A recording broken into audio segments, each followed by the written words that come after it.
వస్తామని తెలియజేస్తా ఉన్నాము. छोटा सा उदाहरण देता हूं, हिंदुस्तान में सबसे बड़े मुद्दे महंगाई, बेरोजगारी, मगर मीडिया कभी इन चीजों के बारे में नहीं बोलती.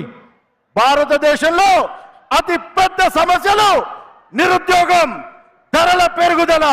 కానీ ఈ విషయాలను మన మీడియా సోదరులు పట్టించుకోరు అనే విషయాన్ని తెలియజేస్తా ఉన్నాం. क्योंकि मीडिया में ना एक पिछड़ा है, ना एक दलित है, ना एक आदिवासी है.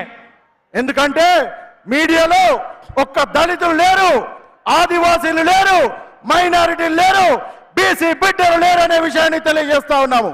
हिंदुस्तान के तो 200 सबसे बड़ी कंपनियों में आपको एक दलित, एक आदिवासी, एक पिछड़े वर्ग का व्यक्ति नहीं मिलेगा. మీకు ఈ మీడియాకు సంబంధించినటువంటి పెద్ద పెద్ద కంపెనీల్లో ఒక్క బీసీ బిడ్డ కానీ, దళిత బిడ్డ కానీ, ఆదివాసీ బిడ్డ కానీ పెద్ద పెద్ద ఉద్యోగాలలో ఉండరు కాబట్టి ఉండరు అని తెలియజేస్తా ఉన్నాము. जाति जनगणना से हिंदुस्तान की सच्चाई सबके सामने आ जाएगी. జాతీయ జనగణనతోనే భారతదేశం యొక్క అసలైన కుల ముఖ చిత్రం బయటకు వస్తుంది అనే విషయాన్ని తెలియజేస్తా ఉన్నాను. और क्रांतिकारी राजनीति जाति जनगणना के बाद शुरू होगी. దాని తర్వాత ఒక విప్లవాత్మకమైనటువంటి భారతదేశ ముఖ చిత్రం భారతదేశానికి, భారతదేశ యువకులకు అవపడుతుందనే విషయం తెలియజేస్తా ఉన్నాం. बीजेपी रिजर्वेशन को खत्म करना चाहती है. बीजेपी रिजर्वेशन को खत्म करना चाहती है. బీజేపీ ప్రభుత్వం భారతదేశంలో రాజ్యాంగం వల్ల మీకు లభించినటువంటి రిజర్వేషన్లను తీసివేయాలనేటువంటి ప్రయత్నం చేస్తా ఉంది అని తెలియజేస్తా वो ఉన్నాం. हमेशा से रिजर्वेशन के खिलाफ हैं. उनके बड़े बड़े नेता कहते हैं कि रिजर्वेशन खत्म होना चाहिए. आरएसएस के सबसे बड़े नेता ने कहा कि रिजर्वेशन को खत्म कर देना चाहिए.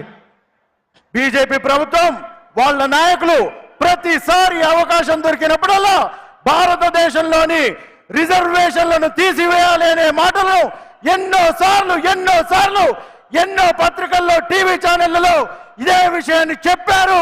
భారతదేశంలో రిజర్వేషన్లను తీసే ప్రయత్నం మళ్ళీ చేస్తా ఉన్నారనే విషయాన్ని చెప్తా. आज 50% से ज्यादा रिजर्वेशन नहीं दिया जा सकता.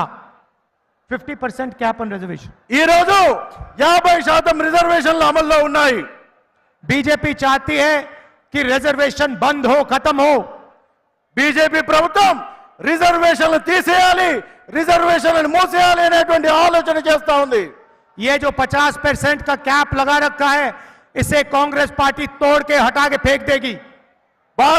భారతదేశంలో కాంగ్రెస్ పార్టీ ప్రభుత్వం రాగానే 50% రిజర్వేషన్ల కంటే మించి రిజర్వేషన్లు ఇస్తాది అనే విషయాన్ని చెప్తా ఉన్నాము.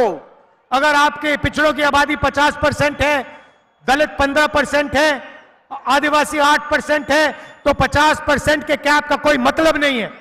భారతదేశంలో 15% దళితులు, 15% మైనారిటీలు, 8% ఇతర బిడ్డలు ఉంటే మొత్తం కలిపి ఇక్కడే ఒక 50% రిజర్వేషన్లు అయితే ఉందనే విషయం తెలియజేస్తా ఉన్నాను.